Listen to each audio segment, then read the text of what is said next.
बिल्कुल, प्रयागराज, प्रतापगढ़ और संत कबीर नगर। और दाईं ओर प्रमुख साक्ष्य दिए गए हैं। इसमें मातृ देवी की प्रतिमा का जिक्र है। हाँ, बेलन घाटी के लोहदा नाला से मातृ देवी की प्रतिमा मिली है।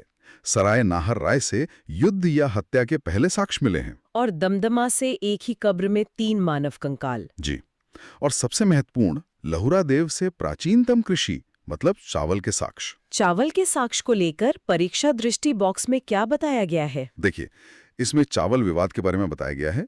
पुराना मत था कोल्डी हुआ, जो लगभग 6000 बीसी का था। अच्छा।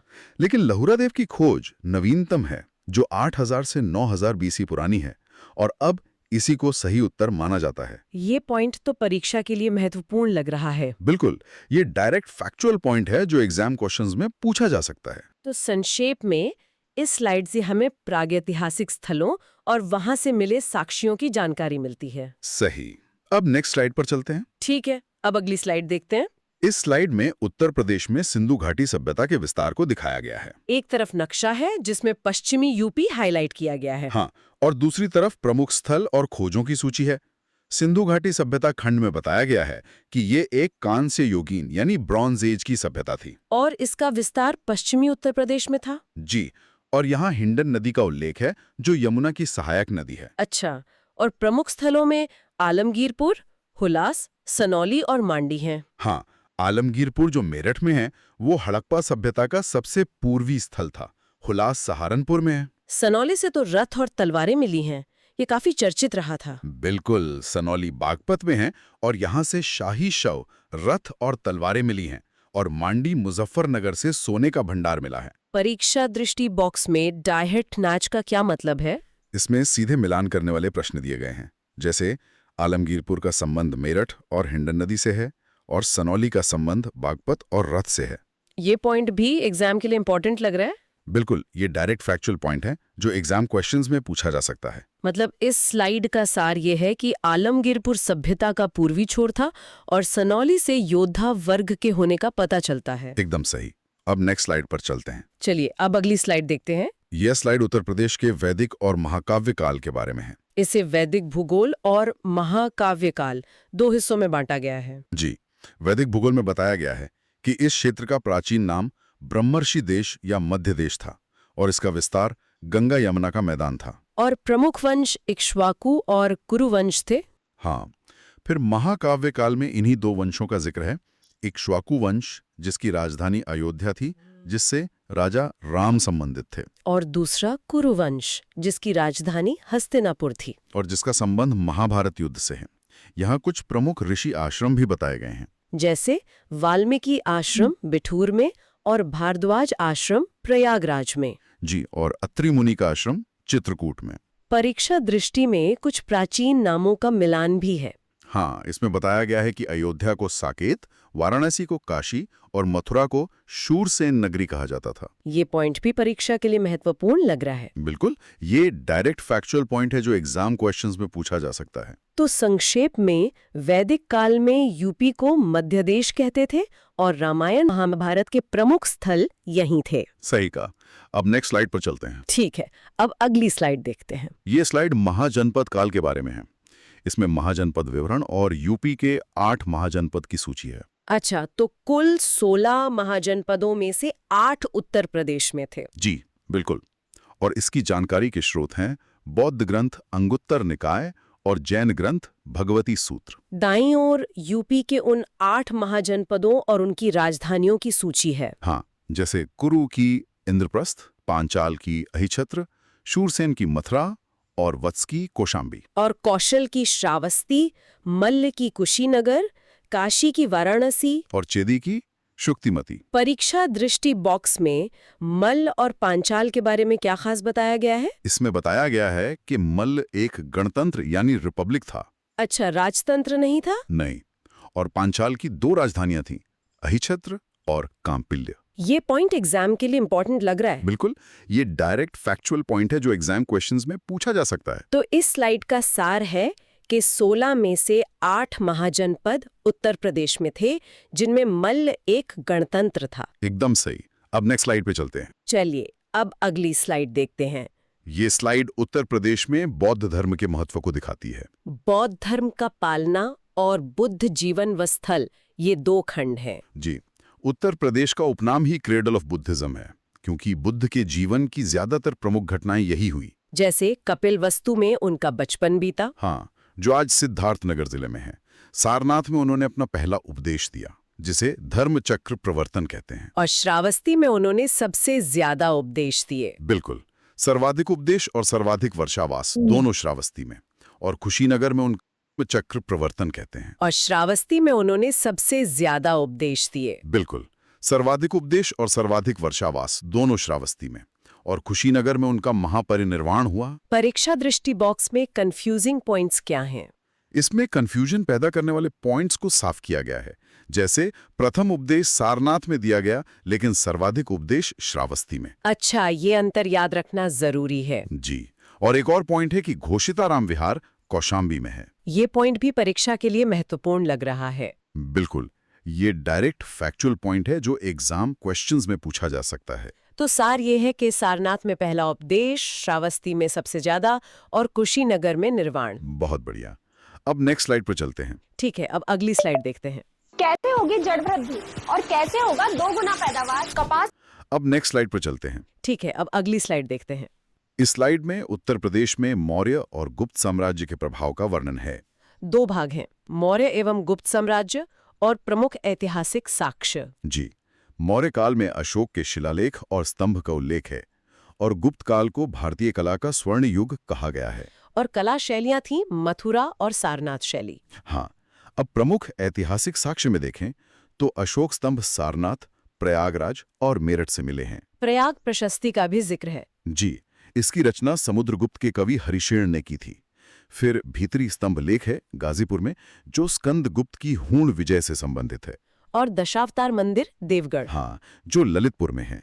यह गुप्तकालीन शिखर युक्त मंदिर का बेहतरीन उदाहरण है। परीक्षा दृष्टि में हरिशेण और देवगढ़ मंदिर के बारे में क्या जानकारी है? इसमें बताया गया है कि हरिशेण समुद्रगुप्त के दरबारी थे और देवगढ़ मंदिर पंचायतन शैली में बना है। ये पॉइंट भी एग्जाम के लिए इम्पोर्टेंट लग रहा है। बिल्कुल, ये डायरेक्ट फैक्चुअल पॉइंट है जो एग्जाम क्वेश्चंस में पूछा जा सकता है। मतलब इस स्लाइड का मुख्य बिंदु है प्रयाग प्रशस्ति समुद्रगुप्त से और भीतरी स्तंभलेख स्कंदगुप्त से संबंधित है। एकदम सही। अब नेक्स्ट स्लाइड पर चलते हैं। ठीक है, चलिए, अब अगली स्लाइड देखते हैं। ये स्लाइड पुष्यभूति वंश और कन्नौज के महत्व पर है। इसमें शासक हर्षवर्धन का जिक्र है। हाँ, हर्षवर्धन का काल 606 से 647 एडी था। उन्होंने अपनी राजधानी थानेश्वर से कन्नौज स्थानांतरित की। कन्नौज का एक और नाम नगर महोदय श्री भी था। जी, और प्रमुख घटनाओं में प्रयाग में कुंभ मेले की शुरुआत हर्ष ने की। चीनी यात्री ह्वेनसांग भी हर्ष के समय ही भारत आया था। और ये महामोक्ष परिषद क्या थी? हर्ष प्रयाग और कन्नौज में महामोक्ष परिषद नाम की धार्मिक सभाएं आयोजित करता था। और कन्नौज के लिए बाद में त्रिपक्षीय संघर्ष भी हुआ, पाल, प्रतिहार और राष्ट्रकूट के बीच। हाँ। परीक्षा दृष्टि बॉक्स में बाण भट्ट की रचना हर्षचरित और हर्ष की अपनी रचनाओं रत्नावली, प्रियदर्शिका और नागानंद का उल्लेख है। ये पॉइंट तो परीक्षा के लिए महत्वपूर्ण लग रहा है। बिल्कुल, ये डायरेक्ट फैक्चुअल पॉइंट है जो एग्जाम क्वेश्चंस में पूछा जा सकता है। तो संक्षेप में हर्ष की राजधानी कन्नौज थी और प्रयागराज में कुंभ मेले की शुरुआत उन्होंने की। सही। अब नेक्स्ट स्लाइड पर चलते हैं। ठीक है, अब अगली स्लाइड देखते हैं। इस स्लाइड में सल्तनत काल के दौरान उत्तर प्रदेश के प्रमुख शहरों की जानकारी है। सल्तनत कालीन यूपी और शर्की वंश जौनपुर, ये 2 भाग है। जी, सल्तनत कालीन यूपी में बताया गया है कि जौनपुर की स्थापना फिरोज शाह तुगलक ने जौना खां की याद में की थी। और आगरा की स्थापना सिकंदर लोधी ने 1504 में। फिर शर्की वंश की बात करें तो जौनपुर का उपनाम शिराज-ए-हिंद था। और संस्थापक थे मलिक सरवर। बिल्कुल। यहाँ की प्रसिद्ध स्थापत्य कला अटाला मस्जिद है, जिसे इब्राहिम शाह शर्की ने बनवाया था। परीक्षा दृष्टि में कौन से तथ्य दिए गए हैं? इसमें सीधे मिलान वाले तथ्य हैं। आगरा स्थापना 1504 सिकंदर लोधी, अटाला मस्जिद जौनपुर में, और शिराज़े हिंद भी जौनपुर को ही कहा जाता है। ये पॉइंट भी एग्जाम के लिए इंपॉर्टेंट लग रहा है। बिल्कुल, ये डायरेक्ट फैक्चुअल पॉइंट है जो एग्जाम क्वेश्चंस में पूछा जा सकता है। तो इस स्लाइड का सार है कि आगरा को लोदियों ने राजधानी बनाया और जौनपुर शर्की शासन में शिक्षा का प्रमुख केंद्र था। एकदम सही। अब नेक्स्ट स्लाइड पर चलते हैं। चलिए अब अगली स्लाइड देखते हैं। ये स्लाइड मुगल काल के शुरुआती दौर पर है, खासकर बाबर और अकबर के समय के उत्तर प्रदेश पर। तो सत्ता का केंद्र आगरा था। हाँ, बाबर ने पानीपत और खानवा का युद्ध लड़ा। फिर अकबर और स्थापत्य खंड में देखें तो फतेहपुर सीकरी को नई राजधानी बनाया गया। और बुलंद दरवाजा गुजरात विजय की याद में बनवाया गया। जी, शेख सलीम चिश्ती की दरगाह भी फतेहपुर सीकरी में है। प्रयागराज का किला भी अकबर ने ही बनवाया था। अकबर का मकबरा सिकंदरा में है। हाँ, आगरा के पास। परीक्षा दृष्टि बॉक्स में बताया गया है कि बुलंद दरवाजा गुजरात विजय से संबंधित है और इलाहाबाद नाम अकबर ने दिया था। ये पॉइंट भी परीक्षा के लिए महत्वपूर्ण लग रहा है। बिल्कुल, ये डायरेक्ट फैक्चुअल पॉइंट है जो एग्जाम क्वेश्चंस में पूछा जा सकता है। तो सारांश ये है कि सिकंदरा में अकबर का मकबरा है और शेख सलीम चिश्ती की दरगाह सीकरी में है। बिल्कुल। अब नेक्स्ट स्लाइड पर चलते हैं। ठीक है, अब अगली स्लाइड देखते हैं। ये स्लाइड मुगल काल के बाद के हिस्से यानी जहांगीर और शाहजहां के दौर को कवर करती है। जहांगीर की न्याय की जंजीर का उल्लेख है। जी, और शाहजहां के काल को स्थापत्य का स्वर्ण काल कहा गया है। इसी काल में राजधानी आगरा से दिल्ली गई। और आगरा के प्रमुख स्मारकों में ताजमहल, एतमादुद्दौला का मकबरा। हाँ, ताजमहल मुमताज महल की याद में, और एतमादुद्दौला का मकबरा नूरजहां ने बनवाया था। ये सफ़ेद संगमरमर से बना है और इसमें पित्रा ड्यूरा शैली का पहला प्रयोग।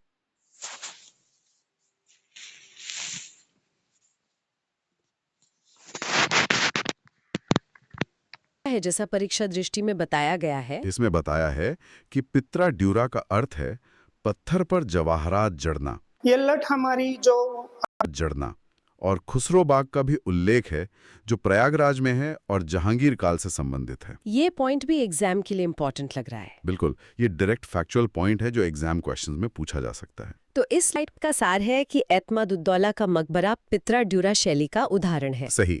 अब नेक्स्ट स्लाइड पर चलते हैं। चलिए अब अगली स्लाइड देखते हैं। इस स्लाइड में अवध के नवाबों के बारे में जानकारी है। संस्थापक थे सादत खान। हाँ, 1722 में। और अंतिम नवाब थे वाजिद अली शाह। प्रमुख नवाब एवं कार्य में आसफुद्दौला का जिक्र है, जिन्होंने राजधानी फैजाबाद से लखनऊ बदली। जी, 1775 में। और उन्होंने लखनऊ में बड़ा इमामबाड़ा भी बनवाया। वाजिद अली शाह ठुमरी और कत्थक के संरक्षक थे। और 1856 में कुशासन का आरोप लगाकर राज्य का विलय कर लिया गया। बिल्कुल। और बेलम हजरत महल ने 1857 की क्रांति में नेतृत्व किया। परीक्षा दृष्टि में राजधानी परिवर्तन और विलय के बारे में क्या मुख्य बिंदु है? इसमें बताया गया है कि राजधानी का परिवर्तन आसफुद्दौला ने किया और अवध का विलय 1856 में डलहौजी के समय हुआ। यह पॉइंट भी परीक्षा के लिए महत्वपूर्ण लग रहा है। बिल्कुल, ये डायरेक्ट फैक्चुअल पॉइंट है जो एग्जाम क्वेश्चंस में पूछा जा सकता है। तो इस स्लाइड का सार है, अवध के संस्थापक सादत खां थे और लखनऊ को राजधानी आसफुद्दौला ने बनाया। सही। अब नेक्स्ट स्लाइड पर चलते हैं। ठीक है, अब अगली स्लाइड देखते हैं। ये स्लाइड उत्तर प्रदेश में 1857 की क्रांति पर केंद्रित है। शुरुआत 10 मई 1857 को मेरठ छावनी से हुई। जी, और मंगल पांडे जो बैरकपुर से थे वो मूल निवासी बलिया के थे। क्रांति के प्रतीक कमल और रोटी थे। केंद्र और नेतृत्व में डायरेक्ट मैच दिया गया है। हाँ, जैसे लखनऊ में बेगम हजरत महल, कानपुर में नाना साहिब और तात्या टोपे, झांसी में रानी लक्ष्मीबाई, और प्रयागराज में लियाकत अली, फैजाबाद में मौलवी अहमदुल्ला, और बरेली में खान बहादुर खान। परीक्षा दृष्टि में क्रांति का दमन करने वालों के नाम हैं। हाँ, झांसी में दमनकर्ता जनरल ह्यूरोज थे और इलाहाबाद में कर्नल नील। ये पॉइंट भी एग्जाम के लिए इंपॉर्टेंट लग रहा है। बिल्कुल, ये डायरेक्ट फैक्चुअल पॉइंट है जो एग्जाम क्वेश्चंस में पूछा जा सकता है। तो संक्षेप में क्रांति की शुरुआत 10 मई को मेरठ से हुई। जी, और विभिन्न केंद्रों पर स्थानीय नेताओं ने इसका नेतृत्व किया। अब नेक्स्ट स्लाइड पर चलते हैं। चलिए अब अगली स्लाइड देखते हैं। अधिवेशन और क्रांतिकारी घटनाएं। यूपी में कुल 9 कांग्रेस अधिवेशन हुए हैं। जी, इनमें से 2 महत्वपूर्ण हैं। 1916 का लखनऊ अधिवेशन जहां कांग्रेस लीग पैक्ट हुआ, और 1925 का कानपुर अधिवेशन। हाँ, जिसकी अध्यक्षता सरोजनी नायडू ने की, जो प्रथम भारतीय महिला अध्यक्ष थीं। क्रांतिकारी घटनाओं में काकोरी ट्रेन एक्शन का उल्लेख है। जी, 9 अगस्त 1925। इसमें बिस्मिल, अशफाक, रोशन सिंह शामिल थे। चंद्रशेखर आजाद की शहादत अल्फ्रेड पार्क इलाहाबाद में हुई। और स्वराज पार्टी की स्थापना भी इलाहाबाद में हुई थी। हाँ, 1923 में मोतीलाल नेहरू और CR दास द्वारा। परीक्षा दृष्टि में चौरी चौरा और काकोरी के बारे में क्या तथ्य हैं? इसमें बताया है कि चौरी चौला कांड 1922 में गोरखपुर में हुआ और काकोरी शहीदों को फांसी बिस्मिल को गोरखपुर में और अशफाक को फैजाबाद में दी गई। ये पॉइंट भी परीक्षा के लिए महत्वपूर्ण लग रहा है। बिल्कुल, ये डायरेक्ट फैक्चुअल पॉइंट है जो एग्जाम क्वेश्चंस में पूछा जा सकता है। तो सार ये है कि 1925 में कानपुर में सरोजिनी नायडू कांग्रेस अध्यक्ष बनी और काकोरी कांड 1925 में हुआ। बिल्कुल। अब नेक्स्ट स्लाइड पर चलते हैं। ठीक है, अब अगली और अंतिम कंटेंट स्लाइड देखते हैं। ये स्लाइड उत्तर प्रदेश के नामकरण, राजधानी और राज्य गठन का इतिहास बताती है। नामकरण का इतिहास काफी लंबा रहा है। 1836 में उत्तर पश्चिम प्रांत, जी, फिर 1902 में आगरा और अवध का संयुक्त प्रांत, 1937 में सिर्फ संयुक्त प्रांत। और अंत में 24 जनवरी 1950 को इसका नाम उत्तर प्रदेश पड़ा। हाँ, जो इसका वर्तमान नाम है। राजधानी व राज्य गठन में राजधानियों का क्रम दिया गया है। आगरा से इलाहाबाद, फिर लखनऊ। सही। आगरा से इलाहाबाद 1858 में और फिर लखनऊ 1921 से। और उत्तर प्रदेश का विभाजन 9 नवंबर 2000 को हुआ। जी, 13 जिलों के साथ। प्रथम मुख्यमंत्री गोविंद बल्लभ पंत थे और प्रथम महिला CM सुचेता कृपलानी थीं। परीक्षा दृष्टि के मुख्य बिंदु क्या हैं? इसमें बताया गया है कि यूपी दिवस 24 जनवरी को मनाया जाता है और NCR में यूपी के 8 जिले शामिल हैं। ये पॉइंट भी एग्जाम के लिए इम्पोर्टेंट लग रहा है। बिल्कुल, ये डायरेक्ट फैक्चुअल पॉइंट है जो एग्जाम क्वेश्चंस में पूछा जा सकता है। तो संक्षेप में 1937 में इसे संयुक्त प्रांत कहा गया, 1950 में उत्तर प्रदेश नाम मिला और 2000 में उत्तराखंड इससे अलग हुआ। एकदम सही। तो आज हमने उत्तर प्रदेश के इतिहास को प्रागैतिहासिक काल से लेकर राज्य के गठन तक सभी महत्वपूर्ण चरणों को समझा। जी, हमने प्रमुख स्थलों, शासकों